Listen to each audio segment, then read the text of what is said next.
Ahoy! Joe Buddy Hambone here, and I'm back again with a brand new coupon code from our friends over at Noble Knight Games. This month, and running all the way through March 31st, is the code VRPG23. And that's right, folks, it's VRPG23, good for 10% off your orders. And what a time to be buying new games. Maybe it's really cold this winter and you're looking for ways to stay indoor and have fun with your friends and family. Or maybe you're just looking to fool around and fall in love with a brand new gaming system because, hey, now's the time to pick up something new and give something that you've been thinking about for a little while a chance at the table. VRPG23, good for 10% off all your orders from our friends over at Noble Knight Games. This is the Vintage RPG Podcast, your source for the best in classic and contemporary RPGs. With your hosts, Hambone and Stu. Welcome to the Vintage RPG Podcast, coming at you again from the clubhouse, hidden somewhere in the swamps of New Jersey. I'm John Hambone McGuire, and with me, as always, is the founder and publisher of Unwinnable. He said the last time I was in a Maze of Peril, Jer had forgotten to put his toys away in the dark. Stu Horvath. This is so true. My basement, which is a finished basement, it'd be hilarious if it was an unfinished basement and I let my kid play down there. Although I played down there when it was semi-finished. Anyway. Yeah, it was the 80s, though. Things were different then. Yeah, true. Definitely Maze of Peril. Magnet tiles, Legos, Star Wars toys, you name it, it's underfoot. I've recently embraced the slipper as a thing. It was either boots or like just socks or whatever, and children make slippers a necessity in the home. I think so, man. And I think at a certain age, you just kind of relent to the slipper. Like, oh, that feels good. It feels a little nice to not be walking on a tile floor or a literal minefield of toys, not barefoot. Yeah. And it's not like anybody's going to see me. Like, it's not like I'm not going to go to the supermarket in my slippers. That's weird. That is weird. Don't do that, folks. That's really trying to play fast and loose with the no shirt, no shoes, no service rule that most places have.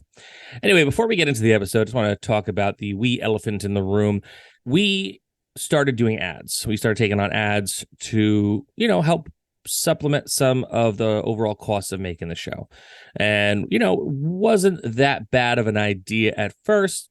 The company we were working with were like, hey, if you don't want specific kind of ads, here is a list of things that you just tell us, like, what kind of ads you don't want, or if you don't want anything from this category, put in all for the category, like nothing from this category. So first it was okay. And then we started getting like weird gambling ads. And we're like, hey guys, we said no gambling ads. To be truthful, the first thing that we said at the top of the list was no boner pills.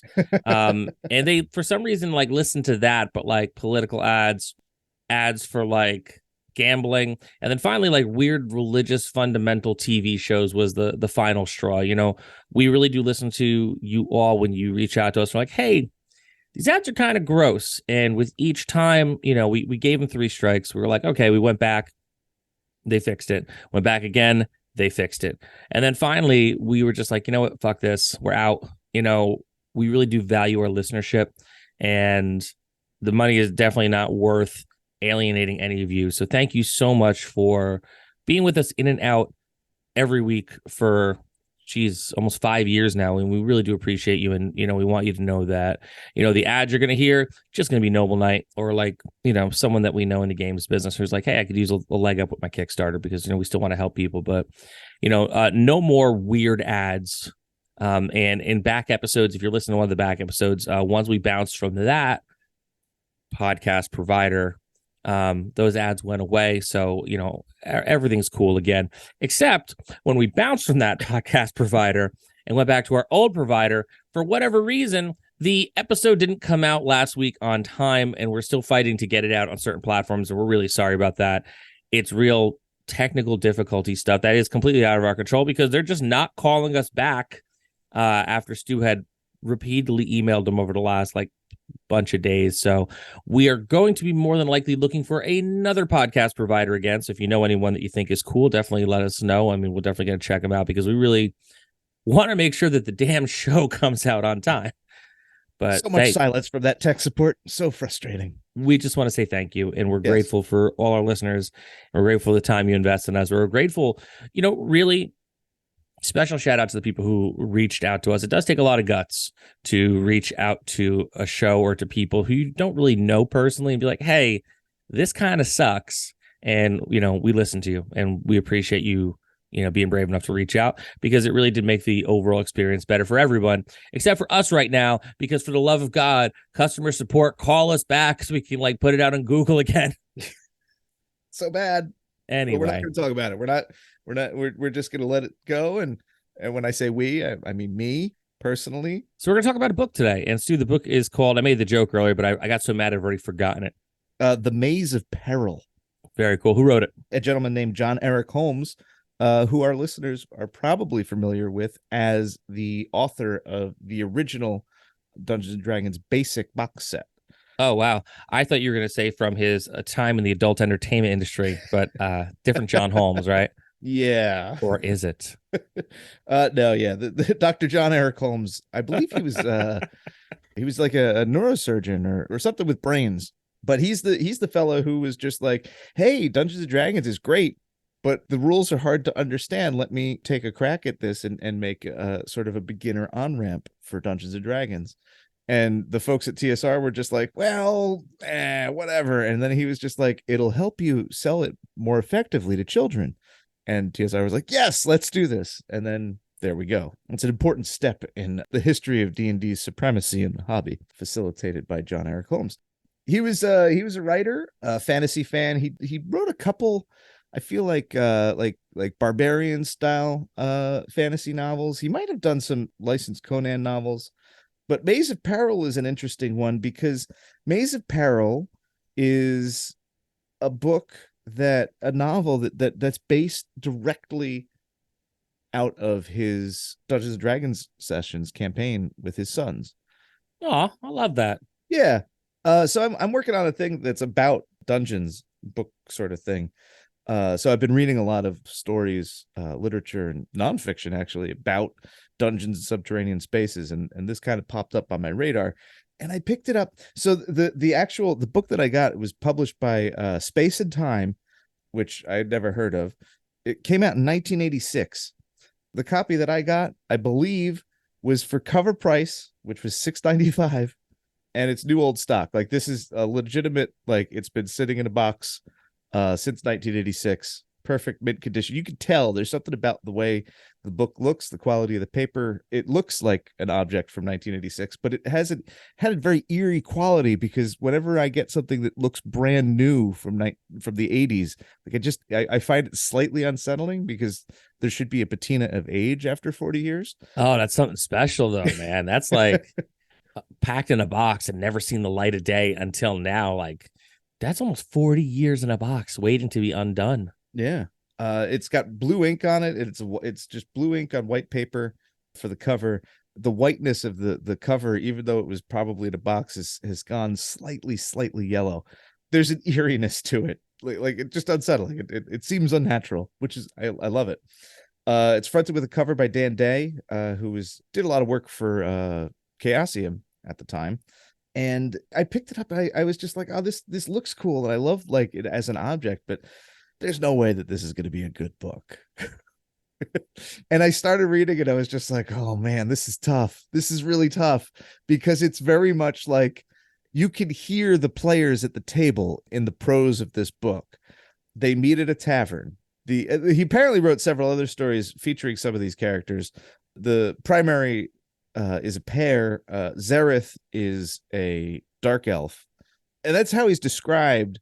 He's described as having a dusky hued skin. So I'm assuming he's a drow, but he doesn't come with a lot of the baggage of later drow depiction. He seems to just be a dark skinned elf who is primarily a thief by trade, but he feels slightly the template of Drizzt, or Drist, however you say it. I've heard it both ways.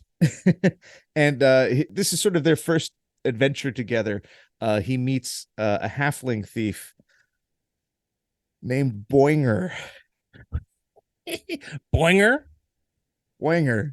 I mean, it's the saga of Boinger and Zareth. I guess it's better than Boner.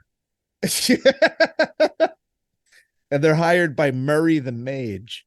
So it's like, just the names, you can kind of get a sense of the vibe. It really does feel like the dumb character names that people come up with at the table. Boinger the halfling. And the action, so it starts off with they all meet in a tavern. It's a dwarf and Murray and the halfling, and they hire the dark elf, and specifically because they're going to go into the underground, the underworld, the titular Maze of Peril. And once they go, it's so much. It's a travelogue of a D&D game. Like they literally it's a dark space. You know, they're checking for traps. There's a lot of pausing and discussing of what they're doing. They open door, and then suddenly, like, it's just random encounter after random encounter. They encounter some orcs. They open a door and there's an ochre jelly behind it, and they close the door as quickly as they can. There's a purple worm. It is literally a transcription of a dungeon delve from the table. And in this, I thought it was going to be bad. And it isn't good. This is not high literature. It isn't even really good sword and sorcery literature, like genre fiction. But there's something about it that I find really kind of compelling. And I think that it might speak to maybe the appeal of actual play videos, or there's something about it that I just enjoyed. Because I saw our own table hijinks in it. And I've never seen that really in print in this way. And further, it speaks to an earlier style of play. This is not necessarily my experience at the table, but it's definitely like in 1986. So we're 10, 12 years into the existence of Dungeons and Dragons, and it's a larger party. You can tell that whoever's DMing this is a stickler for things like they really struggle. There's a lot of discussion in the first delve about the darkness. They want to keep it dark because they don't want to attract attention with torches. So there's this, the halfling can see in half light really well, and the elf can see in darkness. But there's like party order and managing this with the traps and everything, like is a thing that they really have to deal with. Not something I've ever really focused on in my games, but I know that was more of a concern in earlier iterations of D&D. And it's totally just about looting. I mean, come on. That's what most D&D is about anyway. It's just so nakedly apparent. Like they're the only reason they are doing this is to get rich. And like it gets them in trouble, and then once they get out of the dungeon, there's a plot that's very dumb. And again, it's plot that is definitely filtered through table hijinks. Yeah, of course. Like they need to. There's an invasion force of fishmen and frogmen because they steal this idol, and they make it's gold, and they melt the idol down, so it pisses off the frog people. So like to get a leg up on these assassins, they go to another mage who won't let Murray use the crystal ball, so they steal the crystal ball. So then that mage and his golem are kind of like an ongoing existence, like the golem. So it starts out as a flesh golem, but during an earlier little segment of the adventure, Zareth and Boinger managed to bag a basilisk, and during the heist they know that there's this flesh golem guarding the crystal ball, so they toss the basilisk into the room, and it turns the flesh golem into stone. That's awesome. Now it's not a statue like it would to a flesh and blood creature. It's a stone golem, and then the stone golem becomes like this inexorable threat that is basically chasing them through the entire book. Like, it's stupid, but it's great. It's funny because I got two takeaways from this, right? One is, when you look at how Dungeons and Dragons is depicted in most television up until like Stranger Things, like it was always like the dudes who are like really into it and the one that's like super hesitant to play who ends up like loving it so much that they like this is what they want to do. Sally and I were recently rewatching iZombie, and they had a D&D episode that ended up going and popping up more throughout the series because one of the main characters, Clive, was like, I'm not going to be into this, you're forcing me to do this. And then like the next thing you know, he's like sneaking off to play D&D. And then you have like Discos and Dragons from Freaks and Geeks, where they're dragging their friends in to play D&D as well. And like, it's a very like place and time kind of thing where you have like Murray, because this is well, mine is like, Blogore, and mine is Blinks. And what's your guy's name? His name is Murray, Murray. But Murray ends up having like the most fun. And like, Freaks and Geeks, you had a dwarf named Carlos, and that's like the dude who like shows up like scoffing at it. The dude is like, can we play again? So real quick. Yeah. The Murray character, they eventually defeat the mage who keeps coming after them, trying to get his crystal ball back. And the thing that makes that guy so terrifying is he's got a fly spell and a wand of fireballs.